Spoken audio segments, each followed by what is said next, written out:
નમસ્કાર પ્રણામ મિત્રો, જય માતાજી, જય શ્રી કૃષ્ણ। ચાલો શરૂ કરીએ આજની વાત। મારા લગ્નને થોડા દિવસો થયા હતા જ્યારે મારા પતિના વિઝાના કાગળો પૂરા થયા અને હું કેનેડા ચાલી ગઈ। દિલમાં ખુશી પણ હતી અને માથી વિખૂટા પડવાનું દુઃખ પણ। વિદાયના સમયે માએ મને ગળે લગાવી તો મારા આંસુ ન રોકાયા।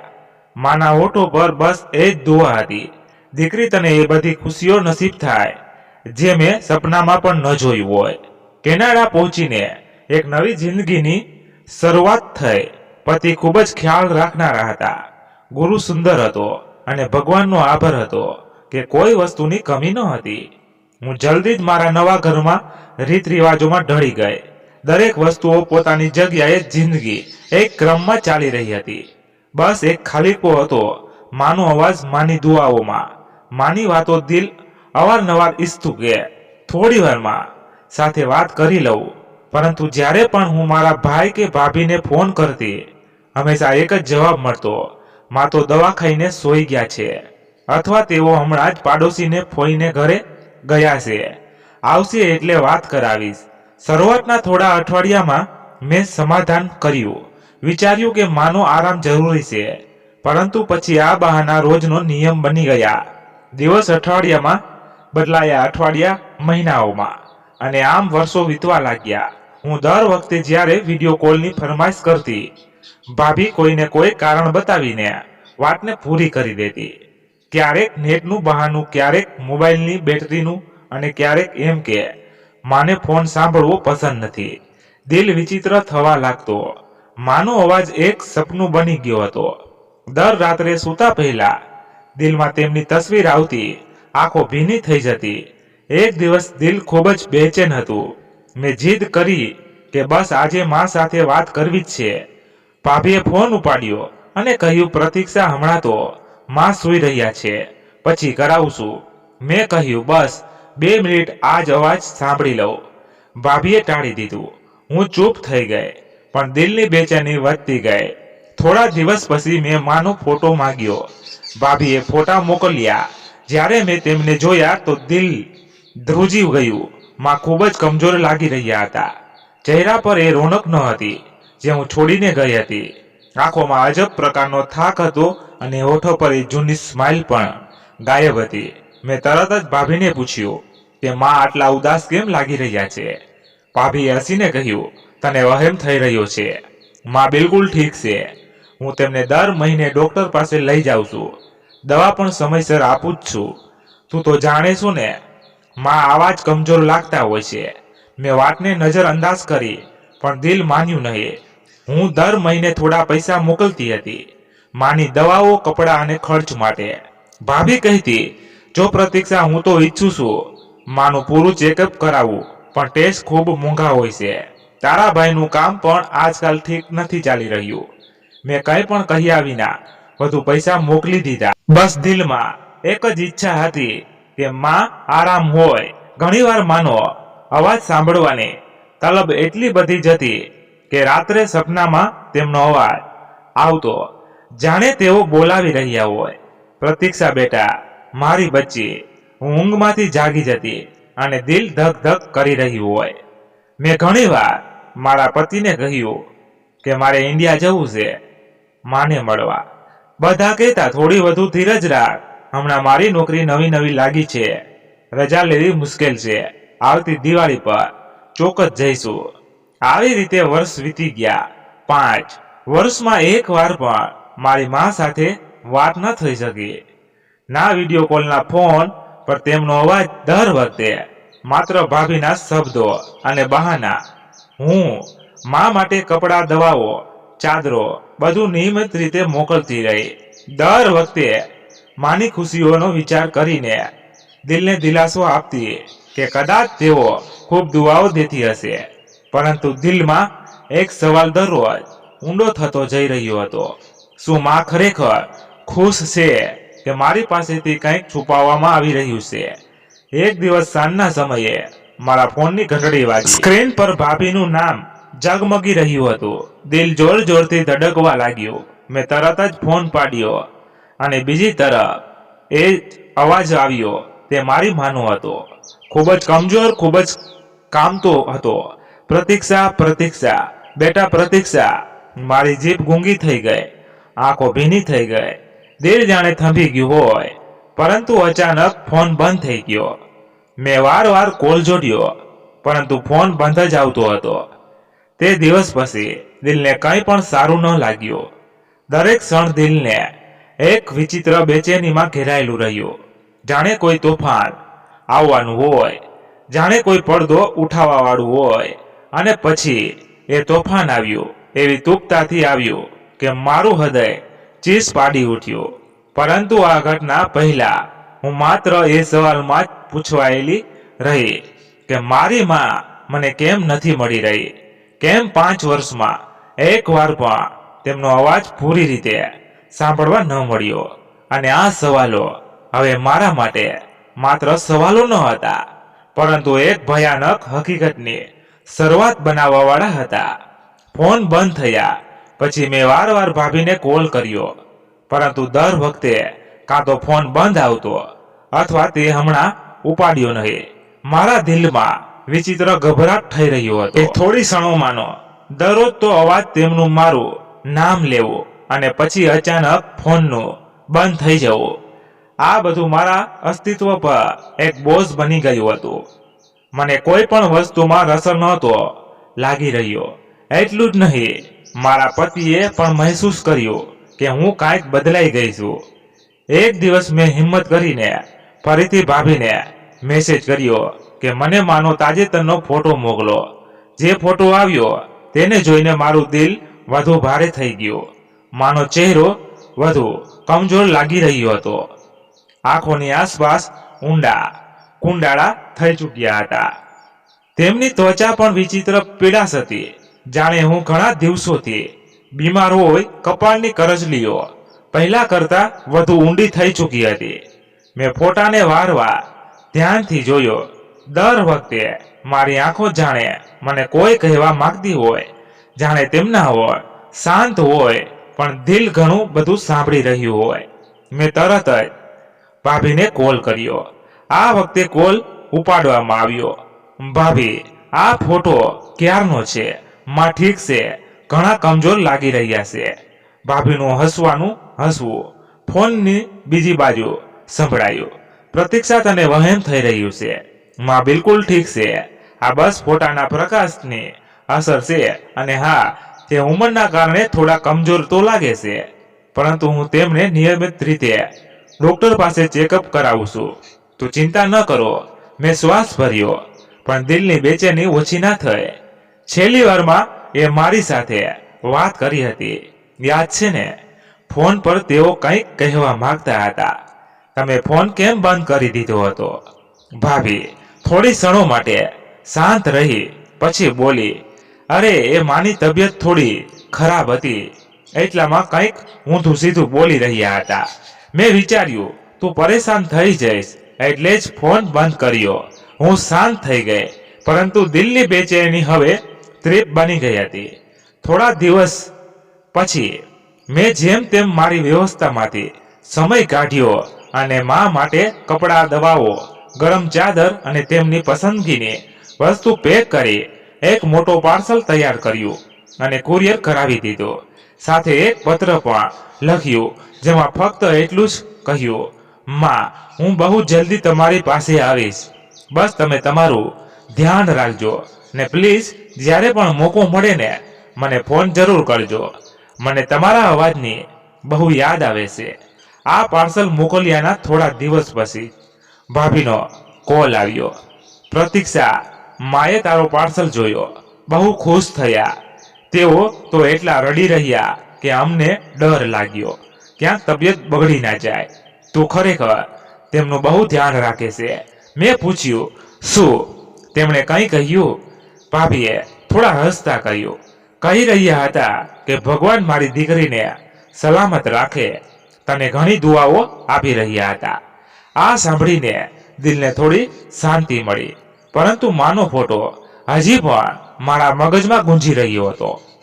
મેં નિર્ણય કર્યો કે આ વખતે તેમના ઈલાજ માટે અલગથી પૈસા મોકલીશ, જે તે ભાભીને કોઈ વાહનના જરૂરી ના પડે. મેં વિચાર્યું 60,000 રૂપિયા મોકલ્યા અને સાંજે મેસેજ કર્યો, આ માના પૂરા ચેકઅપ માટે છે. કૃપા કરીને તેમને સારા સ્પેશિયાલિસ્ટ પાસે લઈ જાઓ અને રિપોર્ટનો ફોટો મને મોકલી દેજો. ભાભીએ તરત જ જવાબ આપ્યો, બિલકુલ ચિંતા ન કર, હું પૂરો ચેકઅપ કરાવીશ તો બહુ સારી રીતની છે. દિવસો વીતતા ગયા. હું દર બીજા ત્રીજા દિવસે મેસેજ કરતી, પરંતુ રિપોર્ટનો ફોટો ન આવ્યો.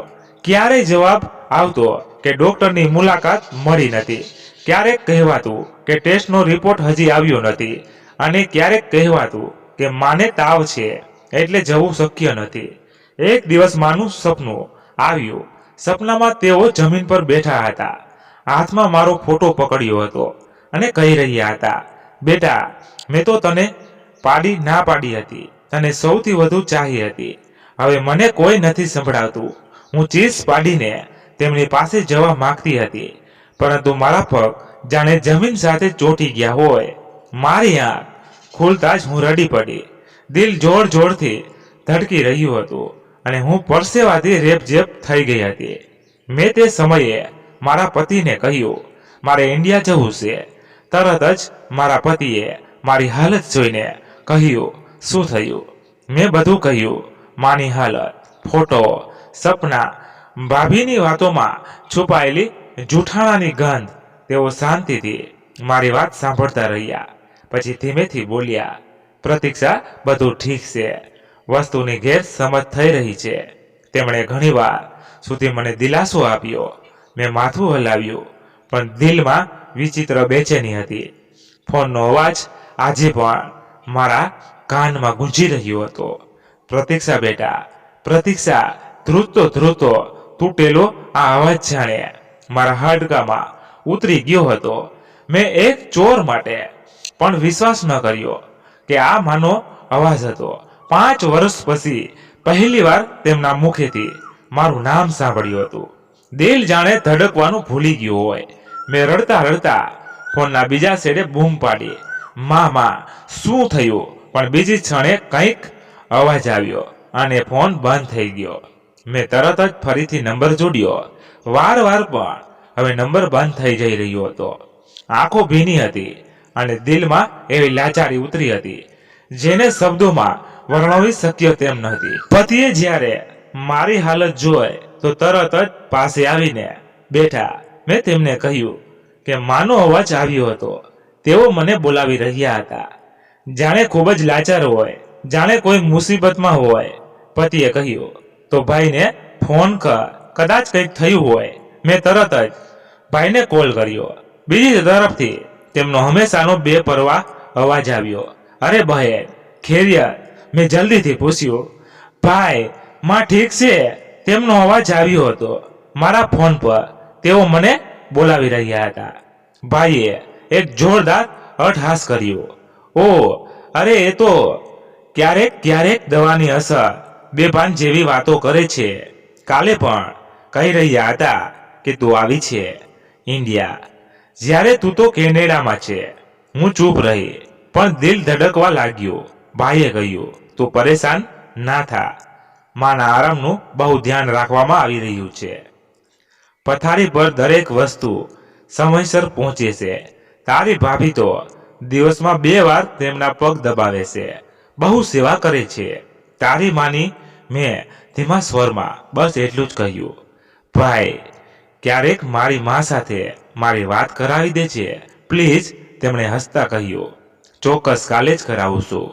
બસ આજે તેઓ સૂઈ રહ્યા છે. કાલે કોલ બંધ થયો, પણ દિલની બેચેની હવે ત્રેપ બની ગઈ હતી. આગલી સવારે મારું મગજ પૂર્યું રહ્યું ન હતું. મેં આખો દિવસ વિચારતા વિતાવ્યો. સાંજના સમયે કેનેડામાં હવામાન કંઈક બદલાયું લાગતું હતું. વાદળો છવાયેલા હતા, હળવો વરસાદી પડી રહ્યો હતો. હું બારી પાસે બેસીને વિચારી રહી હતી કે શું ખરેખર બધું ઠીક છે. તે જ સમયે દરવાજાની ઘંટડી વાગી. હું દરવાજે ગઈ તો એક સ્થાનિક ઇન્ડિયન મહિલા રોહિણી આંટી ઊભા હતા. તેઓ ક્યારેક અમારા ઘરે આવતા હતા. ખૂબ જ નિષ્ઠાવાન અને નરમ દિલના હતા. મેં તેમણે અંદર બોલાવ્યા. બેસતા જ તેમણે મારી આંખોની લાલાશ નોંધી અને પૂછ્યું, બેટા બધું ખેરિયત છે? હું રોકી ન શકી અને તેમને બધું કહી દીધું. માનો અવાજ, ફોન બંધ થવો, ભાઈનું આશ્વાસન, દિલની બેચેની. તેમણે ઊંડો શ્વાસ લઈને કહ્યું, પ્રતીક્ષા બેટા, ક્યારેક ક્યારેક આપણને જે બતાવવામાં આવે છે તે સાચું નથી હોતું. તારી માના ચહેરાના જે ફોટા તે મને બતાવી આપ્યા તે માની શાંત ચીસો હતી. તેમની વાતથી મારા દિલની હાલત વર્ણવાઈ ગઈ. તે જ ક્ષણે રોહિણી આંટીએ એક વિચિત્ર વાત કરી. મને એક વાયદા યાદ આવી, કદાચ તને ખબર નહીં હોય. ગયા વર્ષે જ્યારે હું ઇન્ડિયા ગઈ હતી ત્યારે તારી માના પાડોશી કમલા આંટી મારી સાથે મુલાકાત થઈ હતી. તેમણે કહ્યું હતું કે મા બહુ ઓછા બહાર દેખાય છે અને અવારનવાર સાંજે તેમના રૂમમાંથી રડવાનો અવાજ આવે છે. હું ચોંકી ગઈ. શું ખરેખર? આંટીએ માથું બોલાવ્યું. હા બેટા. અને કલ્પના માસીએ કહ્યું તેમને ઘણીવાર તારી ભાભીને તમારી મા સાથે ઊંચા અવાજે વાત કરતા સાંભળી છે. આ વાત મારા માટે વીજળીના ઝટકા જેવી હતી. મેં જ્યારે કલ્પના પણ ન કરી હતી કે મા આટલી પીડામાં હશે. અને પછી મારી આંખોમાં સામે એ જ કહાનીનો ચિત્ર ફરવા લાગ્યો. માનો કમજોર ચહેરો, ખાલી આંખો, કરચડીઓમાં છુપાયેલી કહાની. તે જ રાત્રે મેં ભાઈને એક કડક મેસેજ કર્યો, ભાઈ કાલે સાંજે વિડીયો કોલ પર મા સાથે વાત કરાવજે. ભલે તેઓ સૂઈ રહ્યા હોય કે જાગી રહ્યા હોય, મારે તેમની સાથે જાતે વાત કરવી છે. જો નહીં કરાવે તો હું પોતે ઇન્ડિયા આવી રહી છું. ઘણી વાર સુધી જવાબ ન આવ્યો. પછી એક મેસેજ આવ્યો, ઠીક છે, કાલે સાંજે કરાવીશ. મેં મારા પતિને કહ્યું અને અમે બંનેએ નક્કી કર્યું કે જો કાલે પણ વાત ન થઈ તો અમે કહ્યા વિના ઇન્ડિયા રવાના થઈશું. દિલ જાણે કોઈ તોફાનની પહેલાની શાંતિમાં હતું. માની પોકાર, કમલા માસીની જુબાની, રોહિણીની આંટીની વાતો અને ભાઈની બેદરકારી બધું એક એક કરીને જોડવા લાગ્યું હતું. અને હવે હું જાણી ગઈ હતી કે માત્ર અવાજ સાંભળવો પૂરતો નહીં હોય. મારે માની આંખોમાં જોવું પડશે કે તેઓ મને શું કહેવા માંગે છે.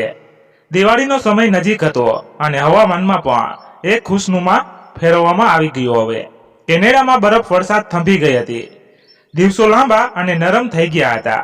એક દિવસ મારા પતિએ કોફીનો કપ સામે મૂકતા કહ્યું, પ્રતીક્ષા તને શું લાગે છે જો આ વખતે દિવાળી ઇન્ડિયા જઈને મનાવીએ? તો મારા દિલને જાણે એક કૂદકો માર્યો. મેં આશ્ચર્યથી તેમની તરફ જોયું અને બેચેનીથી આંખો ભીની થઈ ગઈ. શું ખરેખર? તેમણે હસીને કહ્યું, હા હા, તું ઘણા દિવસોથી મારી વાત કરી રહી હતી અને મારું પણ દિલ છે કે આ વખતે બધાને સરપ્રાઈઝ આપીએ. કોઈને ન કહીએ, બસ અચાનક જ પહોંચીએ. મેં માથું હલાવ્યું. દિલ જાણે કોઈ સપનામાં ઉડવા લાગ્યું ને ક્ષણોમાં તૈયારી શરૂ કરી દીધી. દિવાળીની શોપિંગ કરી. મા માટે નવી ચાદર, નવો સૂટ, એક નરમ ધાબળો, ખુશ્બુ અને તેમના પસંદના બાદામ પણ મૂક્યા. ભત્રીજાઓ માટે રમકડા કપડાં અને ચોકલેટ, ભાઈ માટે કખ્તર અને ભાભી માટે જ્વેલરી સેટ, જે કોઈ ફરિયાદ ન રહી હોય. મુસાફરી લાંબી જરૂરી હતી પણ દિલની ખુશીએ દરેક થાક ભૂલાવી દીધો. વિમાનનું લેન્ડિંગ થતાં દિલ બેચેન થઈ ગયું. જાણે કોઈ બાળક તેની માની ગોદમાં દોડીને છુપાઈ જવા માંગતું હોય તેમ સીધા સાસરે ગયા. થોડા કડાક પોતાના. બીજી સવારે મેં મારા પતિને કહ્યું, ચાલો આજે માના ઘરે જઈએ. અમે ગાડીમાં બધા ભેટો સોગાતો મૂક્યા અને શાંતિથી રવાના થઈ ગયા. દિલથી ખુશીથી ધડકી રહ્યું હતું પણ એક અજાણી ગભરામણ પણ સાથે હતી. જ્યારે અમે શેરીના ખૂણે પહોંચ્યા ત્યારે મેં મારા પતિને કહ્યું, તમે અહીં રોકો, હું પગપાળા જઈશ જેથી કોઈ જોઈ ન લે. મેં ધીમેથી પગલાં ભર્યા. ભેટો સોગાતોથી ભરેલો થેલો ખંભે લટકાવ્યો. દિલમાં માન સમેત કલ્પના લઈને દરવાજા પાસે પહોંચી. પણ જે દરવાજો હંમેશા બંધ રહેતો હતો તે આજે ખુલ્લો હતો. મને વિચિત્ર લાગ્યું, જાણે કંઈક અસામાન્ય થઈ રહ્યું હોય. આંગણામાંથી સોળનો અવાજ આવી રહ્યો હતો. મેં અંદર ડોકિયું કર્યું તો પાડોશની કેટલીક સ્ત્રીઓ આંગણામાં ઊભી હતી. ચહેરા પર આશ્ચર્ય અને કેટલાકના કપાળ પર કરચલીઓ હતી. મેં એક મહિલાને પૂછ્યું, શું થયું માસી, બધું ખૈરિયત તો છે ને? તમને ચોંકીને મારી તરફ જોયું અને ધીમા અવાજે કહ્યું, તો પ્રતીક્ષા હોય, બેટા અંદર જઈને જો બહુ ખરાબ હાલત છે. મારા પગ જાણે જમીનથી ઉખડી ગયા. હું ઝડપથી અંદર દોડી અને જે દ્રશ્ય મેં જોયું તેનાથી મારા હોશ ઉડી ગયા. માં જમીન પર પડેલા હતા અને ભાભી એક સાવરણી તેમના પર વરસાવી રહ્યા હતા. તેમના મોઢામાંથી ગાળોનો વરસાદ વરસી રહ્યો હતો. બુઢી, હું તારાથી કંટાળી ગઈ છું. ગરમ પાણી મારા બાળકો પર ફેંક્યું. હવે હું તને મજા ચખાડું છું. મારી માં ચીસો પાડી રહ્યા હતા, ડુસકા ભરી રહ્યા હતા. તેમના હાથ ઊંચા હતા, જાણે માફી માગી રહ્યા હોય. મેં ચીસ પાડી, ભાભી બસ કરો. તે ચોકીને અટકી ગઈ. સાવરણી હવામાં થંભી ગઈ. તું પ્રતીક્ષા. પ્રતીક્ષા, તેનો ચહેરો પીળો પડી ગયો, આંખો પહોળી થઈ ગઈ અને તે પાછળ ખસી ગઈ. હું દોડીને મા પાસે પહોંચી. તેમનું શરીર ધ્રુજી રહ્યું હતું, ચહેરા પર ખરોચો, કપડાં ગંદા અને આંખો ભીની. મેં તેમને ગળે લગાવી લીધા. મારા કપડાં તેના આંસુઓથી ભીંજાઈ ગયા. માં, હું આવી ગઈ છું. તમારી પ્રતીક્ષા આવી ગઈ છે. તેમણે મારા ચહેરા પર ધ્રુજતા હાથોથી સ્પર્શ કર્યો અને બસ એટલું જ કહ્યું, બેટા બહુ મોડું થઈ ગયું. મારા પતિ પણ અંદર આવી ચૂક્યા હતા. તેમણે તરત જ પરિસ્થિતિ સંભાળી લીધી. પાડોશની સ્ત્રીઓ શાંતિથી અમને જોઈ રહી હતી. કેટલાક કે આંસુ લૂસ્યા, કેટલાક નિશાસો નાખીને પાછા જવા લાગ્યા. મેં માને ટેકો આપ્યો. તેમને મારી સાથે ગાડી સુધી લઈ ગઈ. તેમના શરીર પર નેલના નિશાન હતા. કેટલીક જગ્યાએ ચામડી દાઝેલી લાગી રહી હતી. મેં પતિને કહ્યું, સીધા હોસ્પિટલ લઈ ચાલો. રસ્તામાં મારો હાથ પકડી રહ્યા હતા, જાણે ડર હોય કે હું તેમને ફરીથી છોડી ન દઉં. તેમની આંખોમાં એ ડર હતો જેવો વર્ષોનો અત્યાચારને વણવી રહ્યો હતો. હોસ્પિટલમાં ચેકઅપ થયો. ડોક્ટરે કહ્યું, આ ઘા જૂના પણ છે અને કેટલાક તાજેતરના પણ છે. શરીરમાં નબળાઈ છે અને લોહીની કમી છે અને માનસિક તણાવ પણ લક્ષણ છે. મારું દિલ જાણે કંઈએ મુઠ્ઠીમાં પકડી લીધું હોય. મેં માથું નમાવ્યું અને માના પગ પાસે બેસી ગઈ. માં, હવે હું તમને ક્યાંય જવા નહીં દઉં. તમે મારી સાથે રહેશો, દરેક સમયે, દરેક ક્ષણે. અને તે જ ક્ષણે મેં દિલમાં નિર્ણય કરી લીધો હતો. આ દિવાળી મારા જીવનની સૌથી મોટી હકીકત લઈને આવી હતી અને હવે હું મારી માનો પડસાયો કોઈ જુલ્મીના દયા પણ નહીં. હોસ્પિટલના રૂમમાં શાંતિ છવાઈ હતી. માત્ર દિલની ધડકનનો અને ટ્રીપના ટ્રીપ ટપકવાનો અવાજ સંભળાઈ રહ્યો હતો. માં સફેદ પથારી પર સૂતેલા હતા. તેમના શ્વાસ ધીમા પણ સતત હતા. હું એક ક્ષણ માટે પણ તેમનો હાથ છોડવા તૈયાર ન હતી. તેઓ વારવાર મારી તરફ જોતા, પછી આંખો બંધ કરી લેતા, જાણે વિશ્વાસ ન આવતો હોય કે હું તેમની સામે છું. એક ક્ષણમાં માની આંખો ભરાઈ આવી. તેઓ ધીમેથી ઉઠવાનો પ્રયત્ન કરવા લાગ્યા. મેં ટેકો આપ્યો. તેમને ધ્રુજતા હોઠોમાંથી એક વાક્ય નીકળ્યું, બેટા, મને લાગ્યું હતું કે હું તને મરતા પહેલા નહીં જોઈ શકું. મેં તેમના કપાળે ચૂમ્યું, આંખોમાંથી આંસુ લૂછ્યા અને કહ્યું, હવે તમે મારી સાથે છો અને હું કંઈ થવા નહીં દઉં. રોમની એક દિવાલ પરછાયું પડ્યું હતું. કદાચ જો સૂર્યનો નમેલો ખૂણો હતો અથવા મારા દિલની પૂછવાવાળું પ્રતિબિંબ, પણ તે જ ક્ષણે માએ તેમની ચાદરના છેડાથી આંસુ લૂસ્યા અને આકાશ તરફ ખોળો ફેલાવ્યો. હે ભગવાન, આજે તે મારી ફરિયાદ સાંભળી લીધી. મારી દીકરીને મારી પાસે મોકલી દીધી. મેં જે સહન કર્યું, જે જુલમ સહન કર્યું, બસ આજે તું ઇન્સાફનો દરવાજો ખોલી દે. મેં તેમના ધ્રુજતો ખોળો જોયો અને મારું દિલ જાણે થંભી ગયું. તેમનું શરીર નીલથી ભરેલું હતું. હાથો પર જૂના ઘા નિશાન હતા. કેટલાક તાજા હતા જેના પર પાટા બાંધેલા હતા. તેમનો એક હાથ સૂજી ગયેલો હતો, જાણે કોઈ ભારે વસ્તુ વાગી હોય, અને કમર પર કાચવાનું નિશાન. તે જોઈને મારું અસ્તિત્વમાં આગ લાગી ગઈ. મેં ધીમેથી પૂછ્યું, આ બધું કેવી રીતે થયું? માં તેમણે નજર ફેરવી દીધી, પણ પછી જાણે સદીઓનો બોજ તેમના દિલમાંથી ઉતારવાનો સમય આવી ગયો હોય.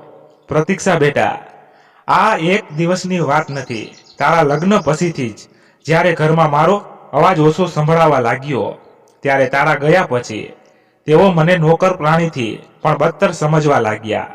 મારું દિલ જાણે કોઈએ નોચવી નાખ્યું હોય. હું તો સમજતી હતી કે ઘરનું કામ કરવું મારી જવાબદારી છે. વહુ છે, નવી નવી આવી છે, હું જ સંભાળી લઈશ. પણ જલ્દી તે મારા માટે હુકમ ચલાવવા લાગી. ક્યારેક ચા મોડી આપે તો વાંસળો ફેંકી દીધા, ક્યારેક સફાઈમાં વાર લાગી તો ગાળો. હું ચૂપચાપ બેસીને સાંભળી રહી, આંખો આંસુઓથી ભરેલી, શ્વાસ રૂંધાયેલો. પહેલા તો ફક્ત જીભથી કઠોર હતી, પણ જેમ જેમ વર્ષો વીતતા ગયા તેમ તેમ તેના હાથ પણ કઠોર થતા ગયા. તારાભાઈને ફરિયાદ કરતી તો તે કહેતો, માં ધીરજ રાખો, તે તો થાકેલી હોય છે. માનો લેખકો તૂટેલો જ હતો, જાણે દરેક વાત સાથે એક ઘા રસતો હો ગયા મહિને. એ જ ગરમ પાણીની ઘટના તે દિવસે મેં ફક્ત મારા નવા માટે પાણી ગરમ કર્યું હતું. તે ડોલ બાથરૂમમાં દરવાજા પાસે મૂકી હતી. જેવી હું લઈને જવા લાગી, બાળકો રમતા રમતા આવી ગયા અને એક દોડતો મારી સાથે અથડાઈ ગયો. ડોલ હલી ગઈ, થોડા છાંટા તેના કપડા પર પડ્યા. તે રડવા લાગ્યો અને બસ માની આંખો ભરાઈ આવી. અવાજ રૂંધાઈ ગયો. બસ તે આવી અને કંઈ પણ સાંભળ્યા વિના એ જ ડોલ જે હજી પણ ગરમ હતી મારા પર ફેંકી દીધી. હું ચીસો પાડી ઉઠી, પણ તે કહેતી રહી, બુઢી, મારા બાળકોને બાળ્યા છે ને. તે મારું દિલ પણ જાણે કંસી ગયું. મારા ઘાને અડકતા ડરતી હતી કે ક્યાંક તેમની તકલીફ વધુ ન વધી જાય. પાડોશીઓએ સ્વર સાંભળીને આવીને વચ્ચે બચાવ કર્યો, અને નહીં તો કદાચ તેમણે વાત અધૂરી છોડી દીધી.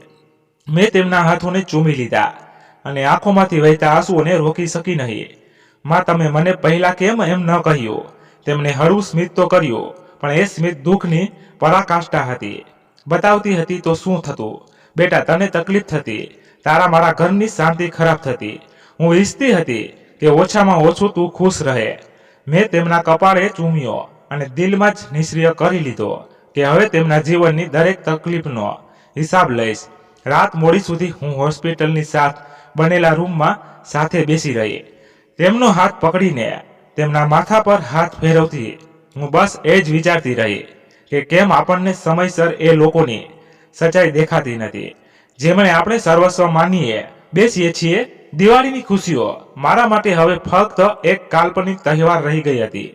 મારા માટે અસલ દિવાળી એ જ હશે જ્યારે માની આંખોમાં આંસુની જગ્યાએ શાંતિ અને તેમના હોઠો પર ડરની જગ્યાએ દુઆઓ હશે. અને હું એક ક્ષણની રાહ નહીં જોઉં, હું પોતે એક ક્ષણ બનાવીશ. હોસ્પિટલથી પાછા આવ્યા પછી મેં પોતાને એક નવા યુદ્ધ માટે તૈયાર કરી લીધી હતી. હવે મામલો ફક્ત લાગણીઓનો ન રહ્યો હતો. આમાં મારી માના જીવનનો સવાલ બની ચૂક્યો હતો. એમાં જેને આખી જિંદગી મારા માટે બલિદાનો આપ્યા, જેને પોતાની ઈચ્છાઓનું ગોળું ઘોટીને મને ઊંચાઈઓ પર પહોંચાડી, આજે તે કોઈની દયા પર જિંદગીના છેલ્લા દિવસો વિતાવી રહી હતી. 2 દિવસની સારવાર પછી માની હાલત થોડી સુધરી તો મેં ભાઈને ફોન કર્યો. હું જાણતી હતી કે આ વાત હવે ફક્ત એક ઔપચારિકતા નહીં પણ નિર્ણાયક વાતચીત હતી. બીજી તરફથી અવાજ આવ્યો, થોડી કંટાળાજનક અને બેપરવા અંદાજમાં. આ પ્રતીક્ષા કેવી છે માં? મેં હવે સંયમ જાળવીને કહ્યું, ભાઈ, માં હવે ઠીક છે, પણ જે કંઈ પણ થયું છે તે માફ કરવા યોગ્ય નથી. તે તરત જ બોલી પડ્યો, જો બહેન, માની આદત છે વાતને વધારીને કહેવાની. તું તો જાણે છે ને, નાની નાની વાત પર રડવું, ફરિયાદો. અને મારી પત્ની તો દિવસ રાત તેમની સેવા કરે છે. ને દિલમાં ઉકળતા ગુસ્સાને માંડ રોક્યો. ભાઈ, મેં મારી આંખોથી માની હાલત જોઈ છે. તેમના શરીર પર ઘા દાજવાના નિશાન, નબળાઈ, આ બધું કોઈ નાની મોટી સમસ્યાનું પરિણામ નથી. હોઈ શકે તે જાણે બેપરવા થઈ ગયો હતો. પ્રતિજા, તું ભાવુક થઈ રહી છે. બસ એ જ ક્ષણ હતી જ્યારે મેં દિલમાં એક નિર્ણય કરી લીધો. ભાઈ, હવે હું આ નિર્ણય આને સાંભળી શકું. માને મારી સાથે કેનેડા લઈ જઈ રહી છું. તેમને બાકીની જિંદગી તેઓ એ દરેક શાંતિ પામશે જેના તેઓ હકદાર છે. બીજી તરફ સાસ હવાઈ ગઈ પછી થોડો શણગાર આવ્યો. તારી મરજી છે, જે તને સારું લાગે તે કર. ફોન બંધ કર્યા પછી હું ઘણીવાર સુધી માની પથારી પાસે બેસી રહી. તેમણે ધીમેથી મારો હાથ પકડ્યો. બેટા, તું મને લઈ જઈ રહી છે, તારી સાથે તમને ત્યાં તકલીફ નહીં પડે ને? મેં તેમના હાથ પર ચુંબન કર્યું અને કહ્યું, માં, તકલીફ તો તેમને પડે ને જેમના દિલ નાના હોય. તમે મારા દિલને સૌથી મોટી દુઆ છો. દિવાળીનો દિવસ આવી ગયો હતો, પણ અમારા માટે એ દિવસ પરંપરા ખુશીઓથી હટકે એક નવી સફરની શરૂઆત હતી. પતિએ બધી વ્યવસ્થા પૂરી કરી લીધી હતી. મેં મા માટે નવા કપડાં કાઢ્યા, તેમના માટે નરમ બૂટ ખરીદ્યા અને તેમનો એક દુપટ્ટો જેમાં તેઓ હંમેશા ઊંચા કરતા હતા તે કાળજીપૂર્વક સામાનમાં મૂક્યા. અને એરપોર્ટ પર પહોંચ્યા તો માને આંખોમાં એક વિચિત્ર ચમક હતી, જાણે વર્ષોથી કેદમાંથી મુક્તિ મળવાની હોય. તેઓ વારવાર પાછળ જોતા હતા, જાણે કોઈ અવાજ આપી રહ્યું હોય, જાણે કોઈ ખૂણામાં તેમના ખાની સાક્ષી છુપાયેલી હોય. મેં તેમનો હાથ મજબૂતીથી પકડી લીધો. માં, હવે પાછળ કંઈ નથી, બસ આગળ ફક્ત પ્રેમ છે. કેનેડા પહોંચીને મેં તેમના માટે ઘરમાં એક અલગ રૂમ તૈયાર કર્યો. નરમ પથારી, ગરમી રાખનારો હીટર, તેમની પસંદગીની નાની ચટાઈ અને મારી પાસે એક ખુરશી જ્યાં તેઓ તડકામાં બેસી શકે. હું ઈચ્છતી હતી કે તેઓ એ દરેક સુવિધા પામે જેનાથી તેઓ વંચિત રહ્યા હતા. પહેલા જ અઠવાડિયામાં તેમની તબિયતમાં સ્પષ્ટ ફરક આવ્યો. તેમનો ચહેરો ખીલવા લાગ્યો. આ અવાજમાં આત્મવિશ્વાસ પાછો આવ્યો. તેઓ નરમમાંથી બોલવા લાગ્યા અને સૌથી ઉપર તેઓ હસવા લાગ્યા.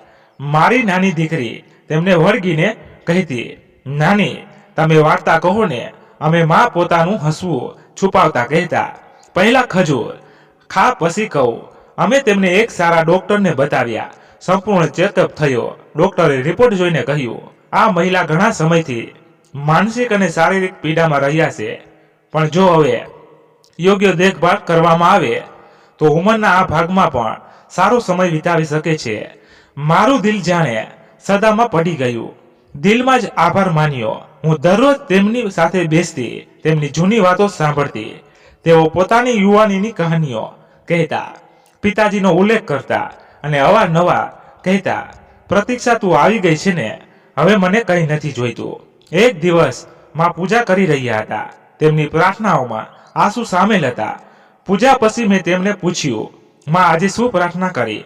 તેમણે ધીમેથી કહ્યું, મેં ભગવાનને કહ્યું, હવે જે દિવસે પણ મૃત્યુ આવે, પ્રતીક્ષાના આંગણામાં આવે, શાંતિથી. હું તેમના પગ પાસે બેસી ગઈ.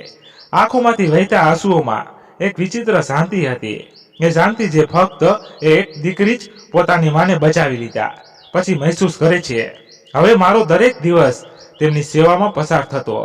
તો તેમના માટે ખાવામાં એ જ બનાવતી જે તેઓ ઈચ્છતા. તેમની દવાઓ સમયે સમયે આપતી અને રાત્રે સૂતા પહેલા તેના કપાળ પર હાથ રાખીને તેમની ઊંઘને ચોખ્ખી કરતી. હું જાણતી હતી કે આ બધું મોડું થયું, પણ ક્યારેક ક્યારેક મોડો પડેલો ન્યાય માણસને એ ખુશી આપે છે જે સમયસર મળેલી રાહત નથી આપી શકતી. અને હું એ દરેક ક્ષણોમાંની આંખોમાં જોઈ રહી હતી. કેનેડાની પાનખર જ્યારે વૃક્ષોમાંથી પાંદડા છૂટવાનું શરૂ કરે ત્યારે મારા જીવનમાં એક નવી વસંત આવી ચૂકી હતી. માના શ્વાસમાં હવે એ બેચેની ન હતી જે ઇન્ડિયામાં દરેક વખતે તેમના ચહેરા પર છવાયેલી રહેતી હતી. તેઓ દરરોજ સવારે પૂજા કરતા, પછી મારી પાસે બેસીને સાંજે ચા સાથે જૂની વાતો તાજા કરતા. હું તેમની સાથે સમય વિતાવતી, તેમની વાતોમાં ડૂબી જતી અને દરેક દિવસ એક નવી પ્રાર્થના બનીને પસાર થતો. એક દિવસ સવારે જ્યારે હું નાસ્તો તૈયાર કરી રહી હતી ત્યારે મારો ફોન રણક્યો. સ્ક્રીન પર ઇન્ડિયાનો નંબર હતો. જોઈને દિલ એક ક્ષણ માટે થંભી ગયો.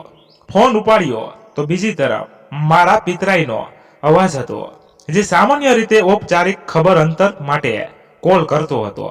પ્રતીક્ષા, વાત સાંભળ, થોડી સંભાળીને બેસ. એ તરત જ કહ્યું, શું થયું? માં વિશે કઈ છે? તેણે કહ્યું, ના, માં તો ઠીક છે, પણ તારી ભાભીનો અકસ્માત થયો છે. બહુ ખરાબ. મારા હાથમાંથી ચાનો કપ પડી ગયો. શું, કેવો અકસ્માત? તેણે ધીમેથી કહ્યું, બહુ ખરાબ થયો છે. પ્રતીક્ષા, બંને પગ કપાઈ ગયા છે. તેઓ હોસ્પિટલમાં છે. સખત પીડામાં મારા પગ તળેથી જમીન સરકી ગઈ. હું સોફા પર બેસી ગઈ અને ચહેરો હાથમાં છુપાવી લીધો. આ એ જ ભાભી હતી જેના જુલમની દાસ્તાનો મારા દિલ પર ઘા બની ચૂકી હતી. પિતરાઈભાઈએ વધુમાં કહ્યું, તને ખબર છે ને, તે સતત રડી રહી છે અને એક જ વાત વારવાર કહી રહી છે, માજીને કહેજો મને માફ કરી દે. મેં તેમના પર બહુ જુલ્મો કર્યા.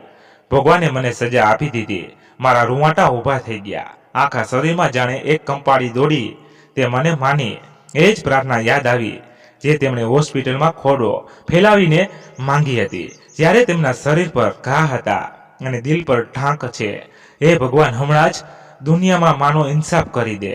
મને એક ક્ષણ દેખાડ જ્યારે ઝુલ્મીને તેના કર્મની સજા મળે. શું આ એક ક્ષણ હતી? શું ખરેખર માની વધુ આ રીતે રંગ લાવી હતી? મારું દિલ ધ્રુજી ગયું અને આંખો સામે એક ઘૂંઘરી છાયા છવાઈ ગઈ. સાંજે મેં મા સાથે વાત કરી.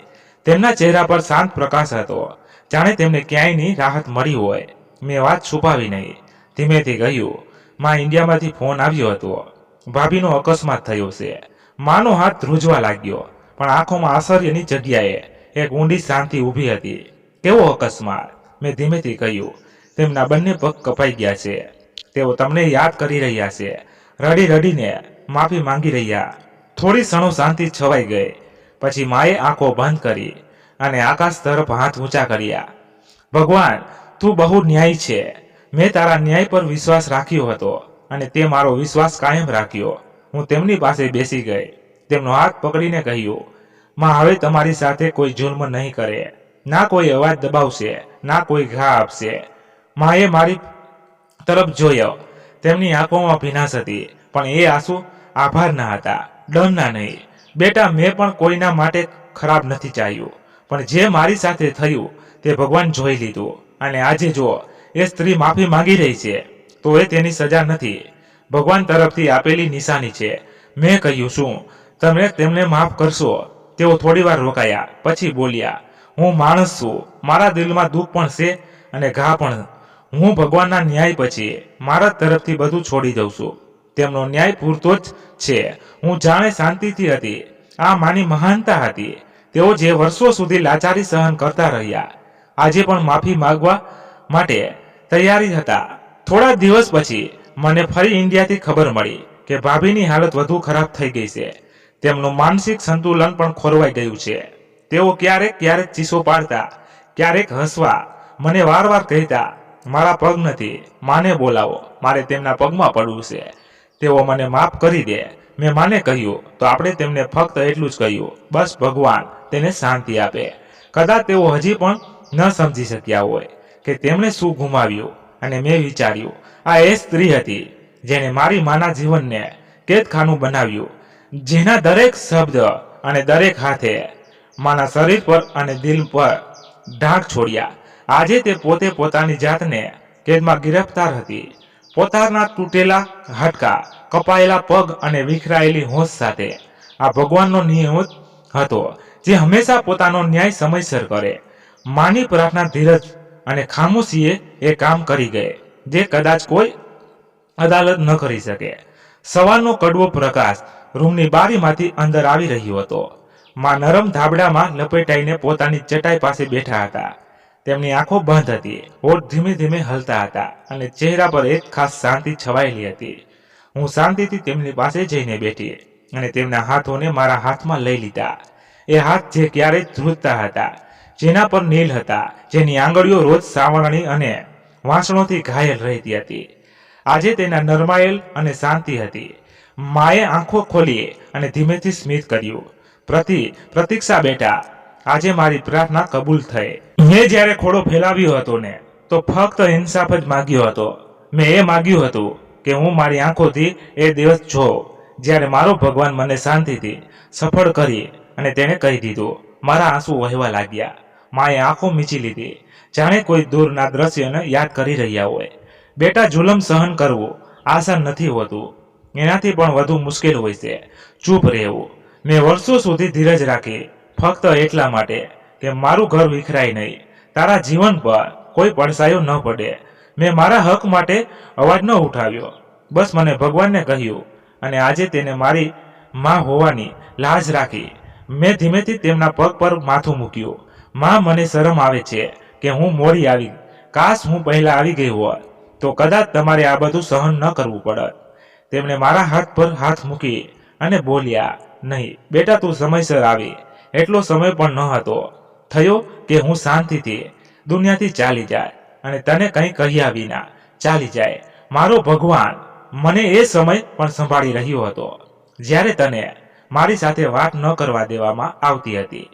એ દિવસો જેને અંધારામાં વિતાવ્યા, આજે એ જ દિવસો મારા માટે પ્રકાશ બની ગયા. તે જ ક્ષણે મારા ફોનની ઘંટડી વાગી. સ્ક્રીન પર ઇન્ડિયાનો નંબર ઝગમગી રહ્યો હતો. મેં ફોન સાયલેન્ટ કરી દીધો. માએ પૂછ્યું, કોણ છે? મેં કહ્યું, કદાચ એ જ લોકો હશે, વાર ફોન કરે છે.